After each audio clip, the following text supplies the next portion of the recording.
안녕하세요 여러분, 한국통신소비자보호센터입니다. 지난 시간 우리가 통신분쟁조정위원회를 통해서 실제 있었던 분쟁 사례를 기반으로 해서 어떤 조정이 있었고 어떤 식으로 마무리가 됐었는지를 사례를 두고서 알아봤습니다. 그때는 조정이 성공된 조정안을 갖다가 양측이 받아들인 그런 케이스였는데요. 오늘 우리가 알아볼 내용은 조정이 성립되지 않은 그런 케이스입니다.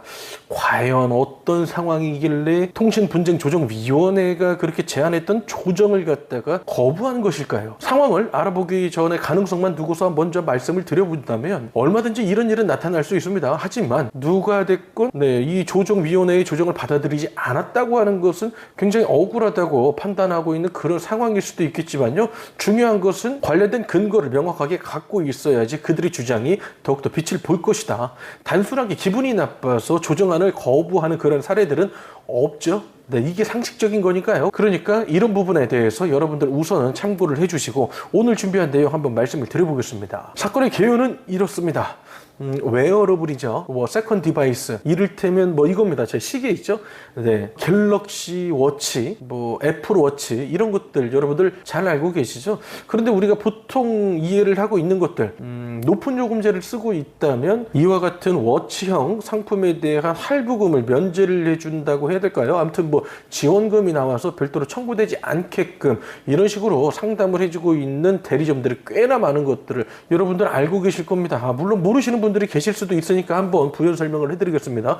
높은 요금제를 쓰고 있을 때 지원금의 규모가 커진다고 하죠. 그렇기 때문에 그 금액을 갖다가 실제 청구가 되어야 합니다만 청구가 되지 않게끔 할부금을 갖다가 정리를 해준다는 것이 첫 번째고, 두 번째는 높은 요금제를 쓰고 있을 때 결합 상품과 조금은 비슷한 개념으로 나가는 게 웨어러블, 그러니까 세컨 디바이스에 대해서는 청구되는 요금 자체를 없애주는 그런 요금제가 있던 것도 사실입니다. 그렇기 때문에 현장에서는요, 많은 판매자분들이 이런 것들을 미끼형 상품으로 이렇게 가입을 유도를 시키는 그런 경우도 꽤나 많고요. 이 제도를 잘 알고 있는 소비자들은 오히려 어차피 요금제를 높은 거를 쓰고 있는 상황이라면 당연하겠지만 이런 웨어러블 상품들 받아가지고 별도의 요금을 낼 것 없이 그냥 사용을 하고자 이렇게 마음을 먹고 계신 분들도 굉장히 많습니다. 그런 만큼 지금과 같은 이런 시스템만 놓고 봤을 때는 누군가에게 굉장히 유리하게 작용하는 그런 가입 상품이라고도 설명을 할 수가 있겠죠. 자, 그런데 오늘 우리가 알아볼 내용은 신청자죠. 소비자가 주장을 이렇게 합니다. 설명드렸던 금액, 그러니까 할부금과 이용요금 분명하게 설명을 들었는데 실제 청구되는 거 보니까 그렇지 않더라. 차이가 있더라. 문제가 있더라. 그래서 이 부분에 대한 거 조정을 좀 해줬으면 좋겠다 라는 생각으로 통신분쟁조정위원회를 찾게 됐다는 겁니다. 자, 그래서 신청인, 그러니까 소비자의 주장을 한번 들어봤습니다. 그랬더니 어떤 내용이 나오느냐. 신청인은 저렴한 요금제와 그리고 웨어러블 기기에 대한 상품 제공을 약속받으면서 계약을 진행했다고 얘기를 했고요. 그런데 6개월 정도 이렇게 계속 사용을 이어가다가 그 이후에 이 상품을 갖다가 해지를 했다는 거죠. 웨어러블 기기에 계약을 종료했다는 거죠. 그렇게 된 이후에 내용을 갖다가 한번 살펴봤더니 이전에는 청구되지 않았던 할부금이 이후에 계속해서 청구가 되고 있다는 사실을 확인했고요. 그리고 신용카드로 이렇게 결합을 했을 때 청구될 것이라고 안내받았던 그 금액과는 다르게 고가의 요금제를 써야만 했었다는 그런 얘기를 주장을 하게 되는 겁니다. 자, 이 부분에 대해서 신청자, 그러니까 소비자가 불만을 갖고 있었고요. 조정위원회에다가 얘기를 하는 것은 웨어러블 기기의 할부금을 면제해주고 판매자가 허위 고지한 금액만큼은 요금의 차익을 계산해서 되돌려 받기를 원한다. 이런 주장을 하게 됩니다. 자, 그런데 같은 내용을 두고 판매자들의 내용은 조금 달랐어요.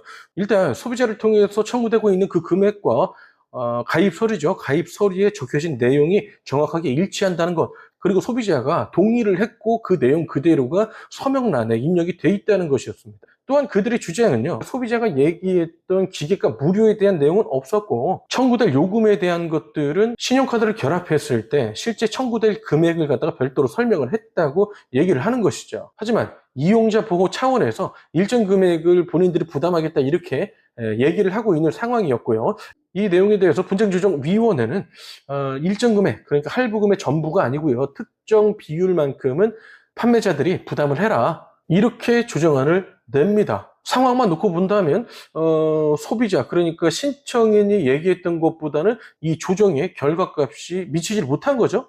왜냐하면 신청자는 기계값 면제도 요구를 했고요. 차액에 대한 부분도 존재하고 있으니까 그 금액에 대해서는 변제를 해라 이렇게 주장을 했던 것이죠. 어찌됐건 이 부분에 대해서는요. 정확하게 누가 어떤 이유로 거부를 했는지 그 내용까지는 확인하기가 어렵습니다. 어쨌든 결론은 조정 자체가 불성립된 것으로 나왔죠. 당사자들이 받아들이지 않은 것으로 나왔다는 얘기입니다. 지금의 상황에서는요. 일단 조정 자체가 진행이 됐었고 그 문제에 대해서 어떤 결과가 나왔는지까지 우리가 확인을 할 수는 있었습니다만 개인적으로 생각할 때는 굉장히 조심스러운 부분이죠. 지금도 판매자들이 얘기를 하긴 했습니다. 정확하게는 서류에 관한 언급이 있었죠. 이 서류 어떻게 됐습니까? 제가 말씀드리고 싶은 거는 이 서류가 굉장히 중요하다 이런 사실을 말씀드리고 싶은 건데요. 판매자들의 주장은 굉장히 일관성이 있었습니다. 계약서에 적혀져 있던 금액과 실제 소비자가 납부를 하던 금액이 같았다는 거죠. 그리고 서명을 다 했다는 거죠. 그리고 관련돼서 그들의 주장을 뒷받침할 수 있는 여러 가지 자료들까지 준비를 하고 있었다는 겁니다.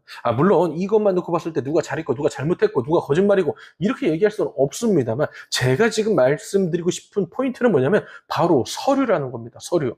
가끔 가다 보면요, 이런 서류를 굉장히 만만하게 혹은 중요하지 않게 생각을 하시는 분들이 은근히 많거든요. 그런데 지금처럼 이렇게 소비자와 판매자가 분쟁 단계에 이르게 되면 가장 중요한 것은 서류라고 이렇게 얘기를 할 수가 있습니다. 그렇기 때문에 여러분들이 서류의 중요성에 대해서 다시 한번 인지를 해 주셔야 할 필요가 있다고 말씀을 드리고 있는 것이고요. 이 서류를 뛰어넘기 위해서는요, 별도의 녹취 자료나 영상 자료가 필요합니다. 그런데 우리가 통상적으로 이런 계약을 진행할 때 녹취를 한다든지 아니면 촬영을 한다든지 이런 경우는 거의 없죠. 그렇기 때문에 일반적인 범주 안에서는 이 계약서가 굉장히 유용하게 작용될 수밖에 없다. 그런 점들을 여러분들께 말씀을 드리고 있습니다. 자, 그래서 이번 내용을 통해서 우리가 알아볼 수 있는 것은 무엇이었습니까?